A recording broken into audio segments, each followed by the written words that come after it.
Hi everyone, this is Mari Craig, and you're listening to the Small Steps to Wellness show, a podcast where we discuss how we can achieve more wellness in our lives one small step at a time.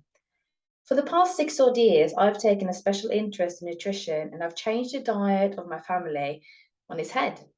But as I've dived deeper into the world of nutrition, I have learned that health is so much more than just what we put on our plate.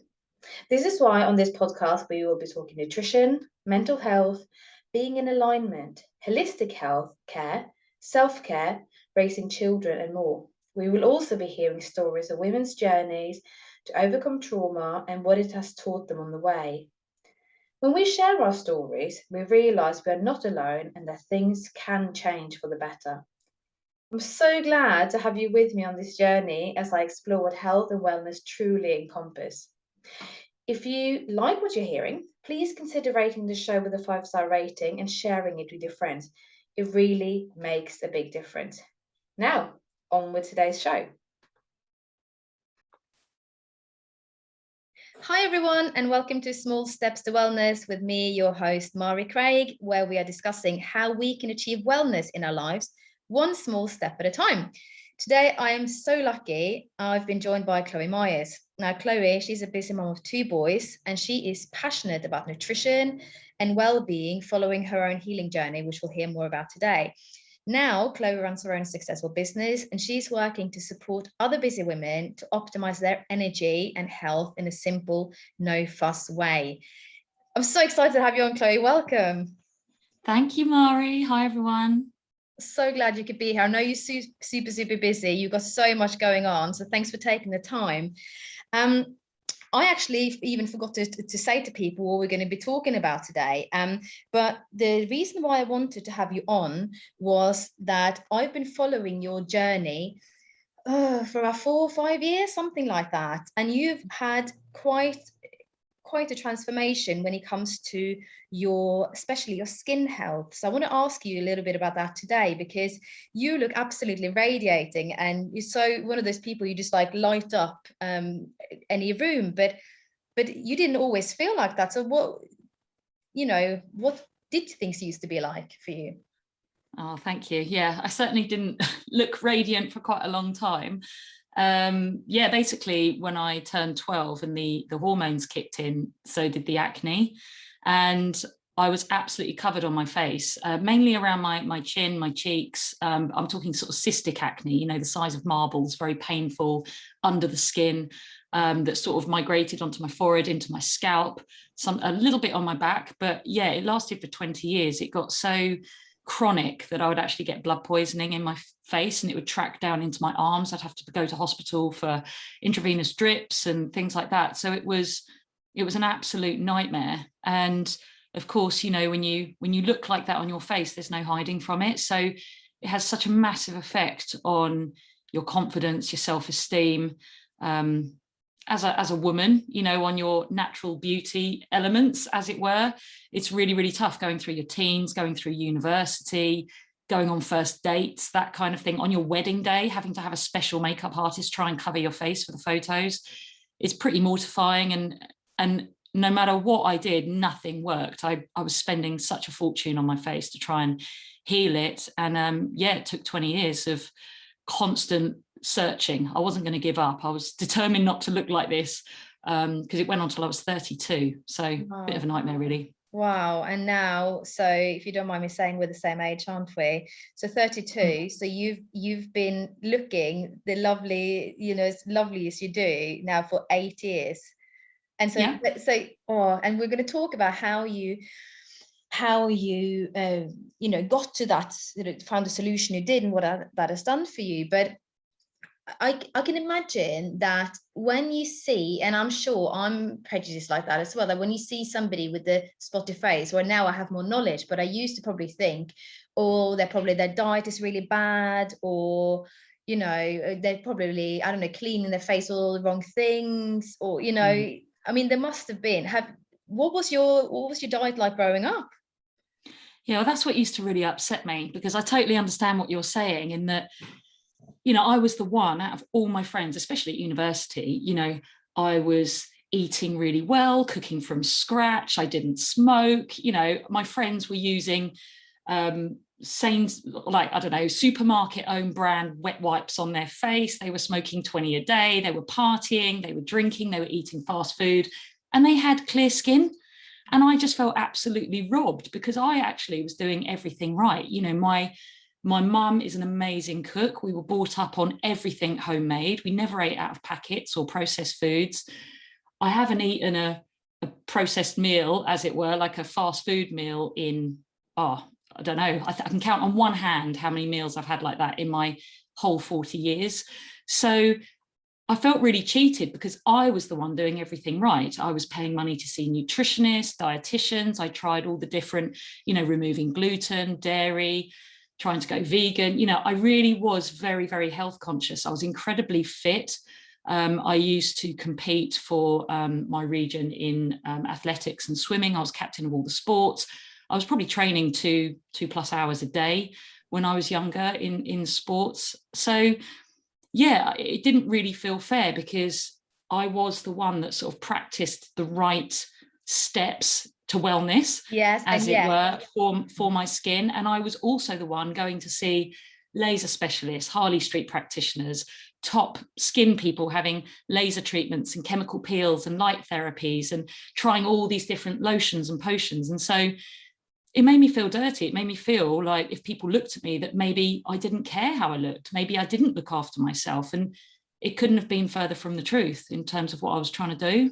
Yeah, it just goes to show, doesn't it, also that we really don't know what's going on behind closed doors, as it were, when, or what people are really trying to do with their health. But when this started to become a problem, so you said you were 12 when the skin issue started. Did you do anything with it at first, or was it one of those, well, I'm a teenager, these things happen? Yeah, so obviously the skin kicks in, but then they were so big and aggressive right from day one. It wasn't like the little pimples under the skin that just looked like block pores. These were quite aggressive, very purpley red sort of lumps, cystic, as it were. But with it also was a real hormone imbalance as well, very, very painful cycles that were very heavy. I've pretty much been anemic my whole life because I bleed so heavily. So there was clearly something not quite right. So we did go to the GP. Of course, the first thing they do is put you on antibiotics and a topical treatment. Then you can't see my face now if you're listening, but I'm just like cringing at the thought of just the antibiotics, because what does that do then? Yeah, I mean, the problem for me with antibiotics, I mean, there's a place for antibiotics 1000%, but they also do strip the positive bacteria from the gut. So you're then actually, now that I understand what I understand, you're kind of creating a bit of a further problem. But so I went on the antibiotics, that didn't work, the topical treatments didn't. So then the next step was to go on the pill at 13. So I went on the pill. I stayed on the pill into my 20s, which I kind of regret a little bit now. And that kind of was also to help with the heavy cycles as well. And then after that, I think, I was 18. I was about to go on my gap year because I went to Australia and traveled around and stuff. I went on Roaccutane for the first time, which is a really aggressive drug. So you have to have your liver checked constantly because it can cause liver issues, keloid scarring, it can cause major depression and things like that. So I went on that all through my gap year and into my first year at university, but then it started to really affect my mental health. So at the same time as that, I was obviously seeing, and my mum was so supportive, and my dad as well, but yeah, mums and daughters, we were going to see all of these amazing practitioners and trying to get as much advice. We were going to homeopaths, anything we could try for my skin we were doing, because it was very clear that it wasn't getting better, it was just getting worse. The Roaccutane, I guess, cleared it up. I think it did. But the minute I came off it, it all came back with a vengeance. I actually went on Roaccutane 5 times in my life. And the last time I went on it, I was on it for about 3 days and it literally sent me loopy. So that was not an option anymore. And also it was very clear that no matter what I was doing and putting in my body, it was not, I always say you have to clean a festering wound at the source. Taking pills and potions and things is not tackling the root cause. So no matter however long I would stay on a medication, the minute it wasn't in my body, the minute I wasn't on the pill, it all just came back because I wasn't addressing the root cause of the problem. Yeah, But it's yeah, like, you name it, I've tried it. You know, I always say to people, if somebody had said, stick your face in a pile of horse manure, it'll clean up your face, I'd do it every day religiously. Like, I was trying anything I could because it was so awful to look and at. I bet painful as well, right? Oh God, so painful. You know, some days I remember at uni waking up with the pillow stuck to my face because it had bled so much. I mean, it really was the emotional health. I remember one day just calling work, I couldn't go in, I had another infection in my face, and just sobbing and saying to mum, you know, it was so visible. I said, it's like having permanent scars on your face and having to hold your head up high, you know, going into important business meetings when your face, when you smile, it breaks open. You know, it's humiliating, mortifying. And I wouldn't wish it on anybody, actually. I think it's horrible. It's a horrible thing. Oh, I mean, I've heard, you know, parts of your story before, but every time there's something new that strikes me. And you say about the mental health, because I also have close friends who've also basically broken down in tears going, I cannot go out like this. You know, this is not right. I'm 30 something. I shouldn't be looking like this. But what happened then? Because you know, you kind of found a solution that became so much more, but that was completely by accident, wasn't it? Yeah. So it kind of, I got into my mid to late 20s. I met my now husband, and I was on Google and I started researching. You know, I'm somebody, if you back me into a corner, I come out fighting kind of thing. And I just thought, I can't, what else? You know, I was always looking. And I actually self-diagnosed polycystic ovarian syndrome, PCOS. And I was like, I think I've got this. And yet in 20 years, nobody had said, I wonder if you have PCOS. You know, this is what frustrates me. Yeah, and this is another point, though, just to interject here, because there are a lot of good practitioners out there and a lot of good doctors, but women's health could be taken slightly more seriously, in my opinion. I think women's health is complex. We have so many hormones. There's so many elements at play with us. And, you know, I understand it's a speciality all on its own. And it's not, I don't think it's ever a clear-cut thing either. I think it's all tied into other things. So, yeah, I get it. It's tricky, but I wish somebody had, I've got lots of, not regrets, but I wish people had told me about what I know now when I was 12. You know, it would have avoided all these years and the scars and the anguish. But yeah, so I was researching, I sort of self-diagnosed PCOS. So luckily at the time we had private health. So I went for a scan and they actually said it was the worst case they'd ever seen. My ovaries were so cystic, sort of 10 times the size because of all the cysts. And they said that I wouldn't be able to conceive naturally. And at the time, you know, I'd moved in with my partner. I knew that, you know, we'd probably end up getting married. I wanted to have a family. And that absolutely floored me. So after about a week of being quite upset, I just thought, no, not having this. So Googled again and was just kind of looking at ways that I could bring down my testosterone because it was higher than a teenage boy in my testing. And that kind of explained a lot as to why I'd have these kind of flip out days. And it was like, oh my God, I've got this raging testosterone. But it's funny with PCOS because I didn't have a lot of the other symptoms. You know, I'm very slim, very tall and slim, quite an athletic build. I wasn't overweight. I didn't have the excess hair. Even men apparently can have PCOS. They can have the syndrome. And it can be hereditary as well. And I saw it in my brother's skin. And so I was looking at ways that I can calm the hormones. And that led me down sort of looking into herbs. And there's certain herbs that us women can take to really help support hormone balance. There's one called Vitex or Agnus castus. Saw palmetto is really good for bringing testosterone down. And so I started on that. And that kind of opened up that very first door for me into ways that we can naturally help our body to heal or to calm down. And then actually through my uncle, he told me about my dear friend Jeff, who runs, he ran the second largest wellness centre in the south of the country, and he lives round the corner from me. And he's been seeing him for years from an old rugby injury. So he was saying, oh, you should go and see him, you know. But in between all of that, I had my son, because I actually took charge of my own health and was like, well, if they say I'm infertile, first of all, I've got to check if I ovulate. So started checking my ovulation. I did ovulate. I was one of the rare ones that actually did manage to get an egg out every month. So that was great. I managed to conceive Arthur. Horrific morning sickness with him, But in the last 6 months of my pregnancy, for the first time ever, my skin cleared up. So that made me realize it was a hormonal thing, because, with that big surge of progesterone and things like that, I was like, wow, okay, my skin's loving this.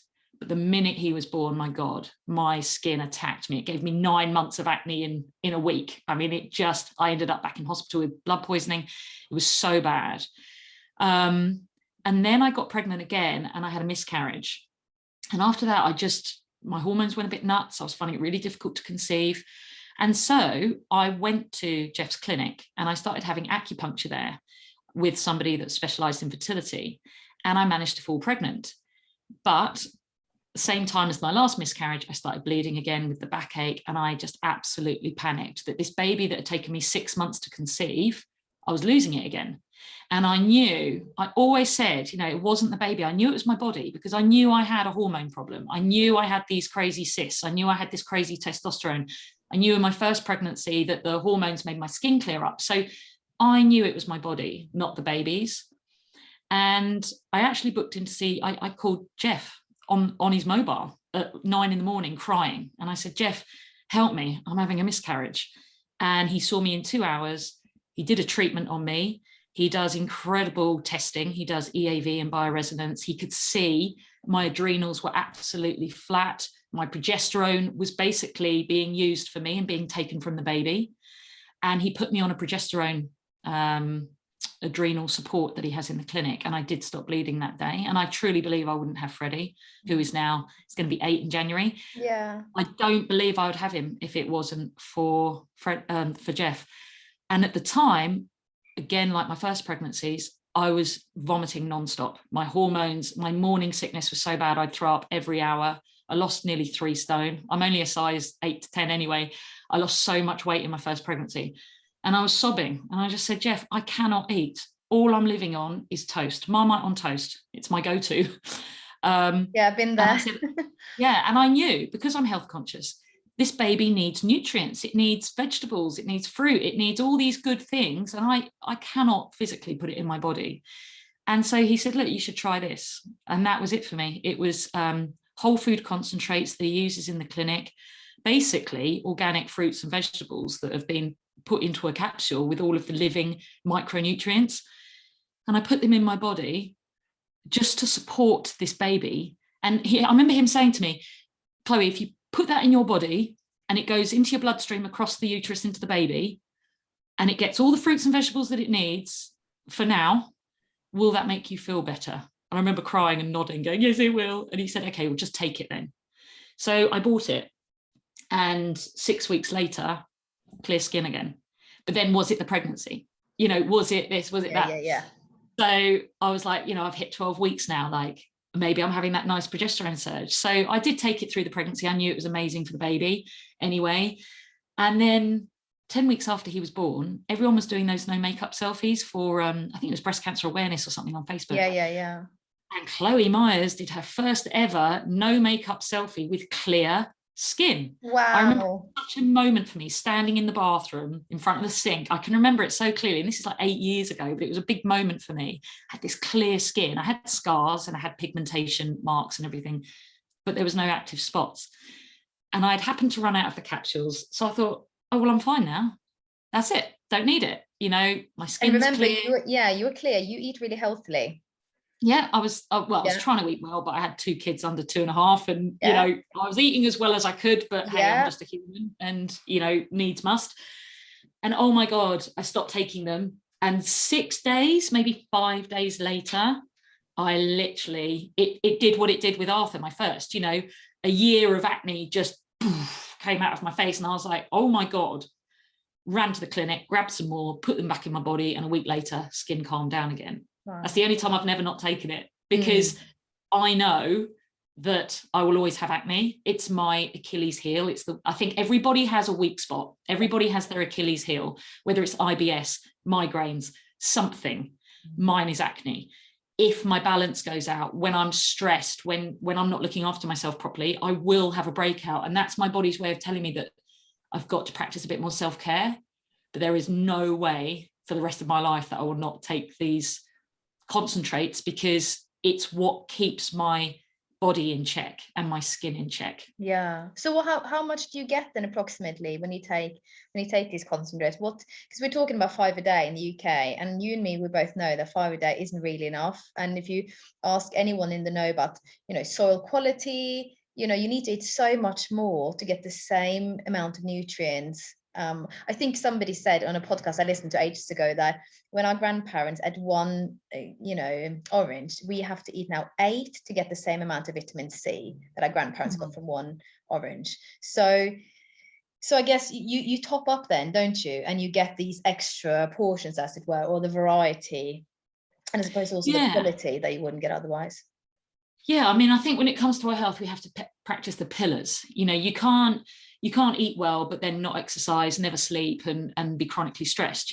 We've got to really practice our mindfulness, our water, our sleep, our exercise. But for me, nutritional well-being at a cellular level, and that's what's important, helping support the cells in their rebuild, their repair, and their rejuvenation is fundamental. Yeah. And I truly believe, 1,000%, that in 2021 and beyond, we have to supplement our diet. Yeah. Because, and a lot of, natural health doctors and things, they're all saying the same, because sadly, we have destroyed our planet and our food in the process. So we are so toxic now compared to, you look at your grandparents growing up, such a different time. They walked everywhere, the air was clean, the water was cleaner, it wasn't so chemically treated. Their fruits and vegetables came with slugs on them from down the road at the local farm that was seasonal, covered in mud and nice and wonky, and it smelt, and you put it in the fridge and it went off in a few days or whatever, because that's how our food was meant to be. Not picked when it's underripened and green, shipped over from across the world, kept in cold storage for 6 months, wrapped in a bag, and then presented to us looking perfect because it's covered in stuff. And I've actually sort of looked into it, and some of our food is 70% deficient to what it was 50 years ago. So even if we're trying to do our best, it's still not going to be enough. And when you look at, this is why, I feel so passionate, and why I started up the B Plan and trying to sort of help support, especially busy women, because I think we give out to everybody and leave very little for ourselves. And I always say, you've got to put your oxygen mask on. If you're serving everybody around you, your family, your friends, your partner, your house, your job, we have to look after ourselves, because you can't pour from an empty cup. No, exactly. You're so right. Exactly. Yeah. We hear that for so many people, and we put ourselves on the priority list, but way at the bottom, right? So by the time we get down to nearly the bottom of all the things we need to do, something else comes up, right? Mm-hmm. Yeah.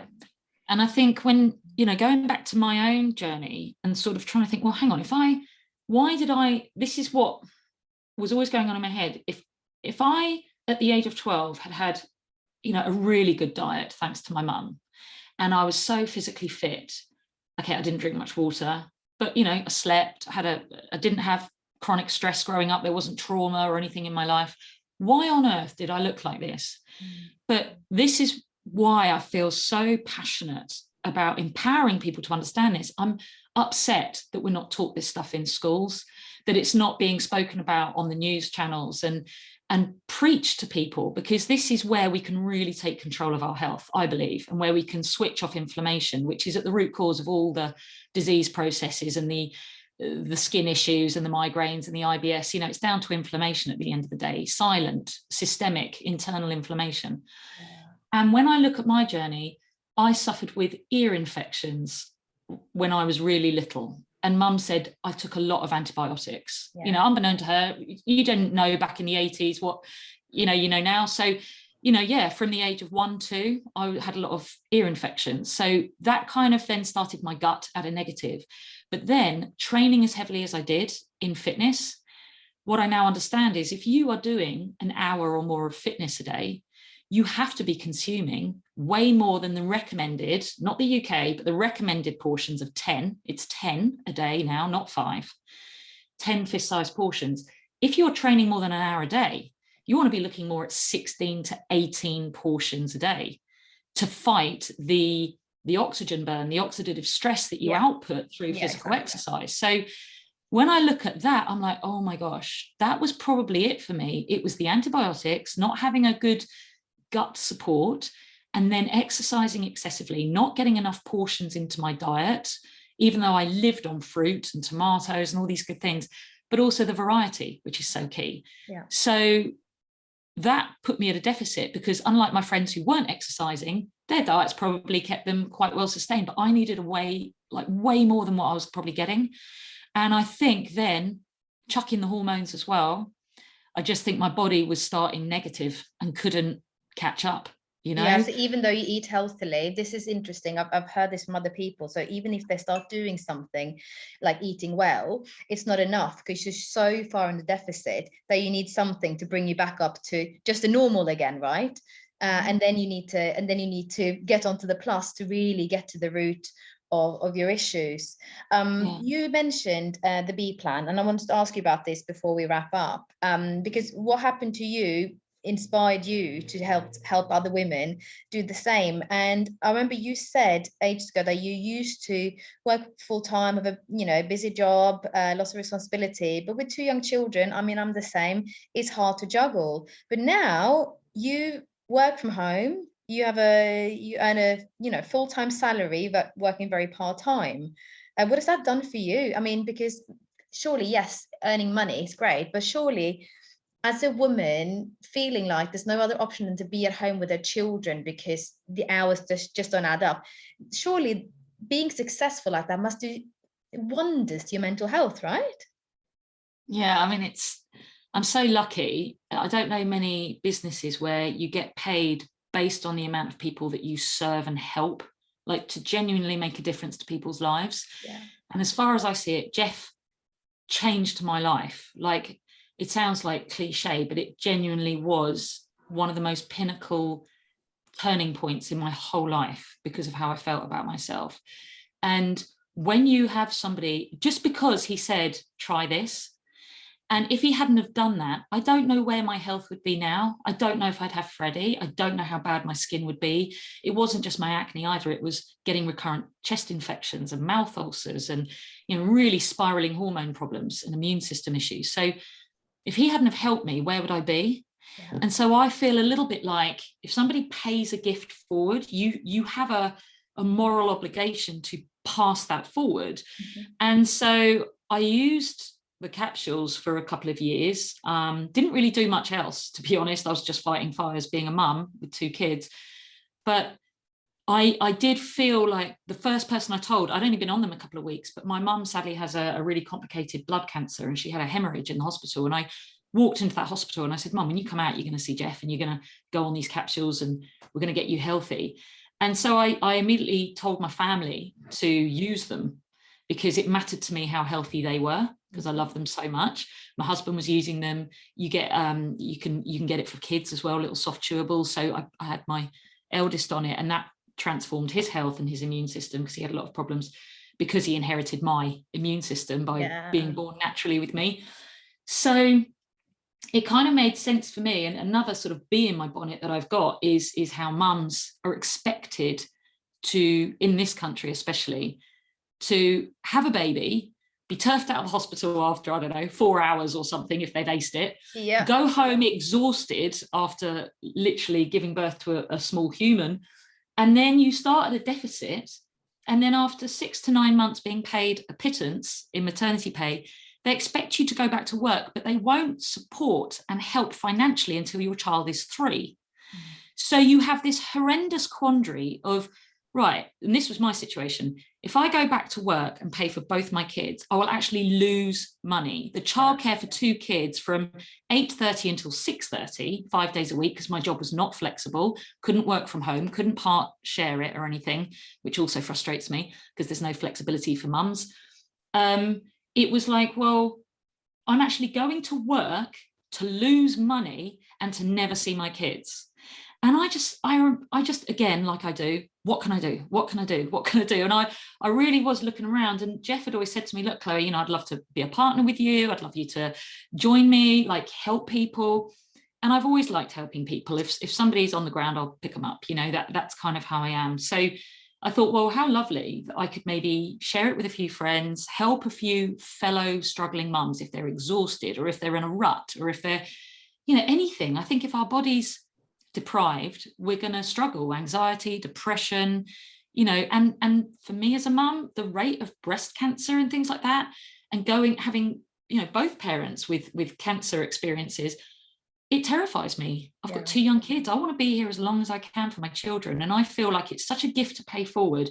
And when I said, when you describe my business as simple and fuss free, there's so much noise out there, there's so many faddy things, so many vitamins and supplements and stuff. For me, strip it right back, go back to nature. You don't need to be taking excess high dose isolated vitamins and things. I mean, certain things, perhaps B's and vitamin D and stuff, but we just need to be going back to the source. We need to breathe fresh air. We need to eat natural food. If you're going to supplement with nature, supplement with real food. Go chemical free on your skin. Use, and I like to help people on the outside of their skin as well. I've got a lot of experience in that. So if anybody's struggling and listening, please just get in touch with me. And just try to put your body in a thriving situation. But yeah, to have a business of my own now that I literally started in their nap times, just reaching out, trying to help a few people, being able to now have a global business around the world, helping people either with their health, but also other mums, other working women who are fed up, skint, struggling, exhausted, trying to be everything to everybody. For me, it's about having a plan B. That's why I called it the B plan. Have a plan B, work it in the nooks and crannies. I can literally send a message in the bathroom or sitting in the school car park. I can reach out to people and help them. Build it in the nooks and crannies and create some freedom for yourself, because I get to spend every summer, every Christmas, all half term with my boys. Sometimes I wish I didn't have to. They're pretty full on, pretty exhausting. I regret it sometimes. But no, I mean, just to have that choice. I don't have to ask my boss for time off. I don't have to haggle 20 days holiday a year into however many days they get, which is crazy, like 90, 100 and something days a year of holiday. I honestly don't know how you working mums do it, if I'm honest. I think you're amazing. And I don't think the grass is greener. Like, I think anybody working full time, it's tough. Anybody being a stay-at-home mum, I think it's really tough. It's very isolating and it can be pretty boring at times.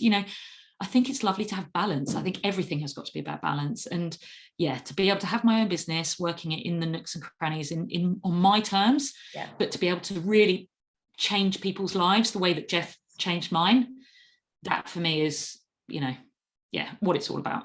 Oh, amazing, amazing, amazing. I could talk and listen to you for absolutely ages, but alas, there's no time. But I can imagine that people want to get in touch with you and find out more. Where is the best place to reach you? I'm a bit old school, love a bit of Facebook. You can find me on Facebook. I'm Chloe Myers brackets the B plan.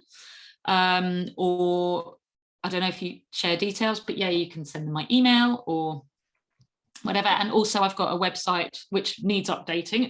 It's a little bit out of date. It's just trying to find time in a busy world. But it's just the B as in BE, the bplan.info. Fantastic. Thank you so much, Chloe. I think what you're sharing now is going to probably resonate with so many people, because the whole skin issue and struggling to find something that really truly helps in the long run. And I should also be saying that I've been using the same products you have for now 5+ years, and have not had skin issues like that, but know several people who've also been helped tremendously. And what you're saying about chest infections and colds and all of that, we've also experienced that has just that's gone. So it's truly amazing, and you want to pay it forward. And I just love hearing also how you turn it into something positive for yourself. You paid forward to others, but also at the same time you continue to look after yourself by saying, okay, I'm doing this business for me so that I can serve my family better. I think it's just amazing how it's all come together. And you said before that if I'd found out about this when I was 12, I would have saved myself a lot of pain. But I wonder, and obviously I haven't been in your situation, so maybe this is the wrong thing to say, but I wonder if, the lessons you've learned from this, how you've grown as a human, I mean, must be amazing. Through the struggles, you must have grown immensely as a person. You have all that experience and the wisdom. I think like knowledge is power. I truly do. And I think, you know, we have to own our, I think you're the only one, you know, in charge of your life. It's your destiny ultimately. You know, the way I see it is you're born into the world alone and you go out alone. And what you do in the middle is down to you ultimately. And you can surround yourself with good people is fundamental. But, you know, if it's meant to be, it's up to me, right? And so I always knew that no one was going to solve my skin except me. No one was going to put, you know, an extra however much a month into the account if it wasn't up to me. So, you know, I just think, yeah, it's so important to surround yourself with knowledge and to never give up, never quit in your quest. But this is why I just want to try and empower people to understand that not all your solution is in a little pill made in a factory. You know, it comes down to really practicing self-care, because we have to invest in our health. You know, I truly believe now, sadly, on top of a good diet, you have to spend a little bit of money, you know, to have a gym membership maybe, or to sign up to a program, or to, you know, to take the right supplementation for our diets. We have to invest, because if we don't invest now, we will pay for it later. Yeah, we will. And you've only got to look at the disease rates in this country and Europe and the States and everywhere to see what is happening. It's not getting better, it's getting a lot worse. And so we have to take control of it. Yeah. And there's no magic fix. There's no little pill. I hate all these quick fix things, you know, faddy diets and, oh, you know, lose this much in this much time and take this and it'll cure this. No way. You know, your body takes time. It needs to heal, it needs to replenish, and it needs to rebuild. And if you really want the proper results and to really get healthy from the inside out, it takes time and it takes doing the right things. But I think it can be made very, very simple. Love that, Chloe. And how empowering, isn't it, to know that actually we can take matters into our own hands. We don't just have to wait for somebody to work out some sort of cure for whatever it is. We can take matters and health into our own hands. Listen, thank you so much for this. I could just go on and listen to you. You're such a good storyteller as well. And I just want to thank you again for taking the time. I know you're busy. I'll let you get back to what you were doing before, and excuse my puppy for making your puppy bark. It's how it is when we're all juggling too many things at once. But thank you so much, and I'll speak to you very soon. Oh, pleasure. Thank you so much, Mari, and thanks for anybody that listened. And yeah, please do reach out. And yeah, thanks again, Mari, for letting me chat and share my story. Oh, fab. Take care now. You've been listening to the Small Steps to Wellness show with Mari Craig. I am passionate about helping mums get their energy back through simple nutritional changes, because we know that if mummy is happy, the family is happy. If you would like to connect with me, you can find me on Instagram under @smallstepstowellness, or visit my website smallstepstowellness.info. Speak to you soon.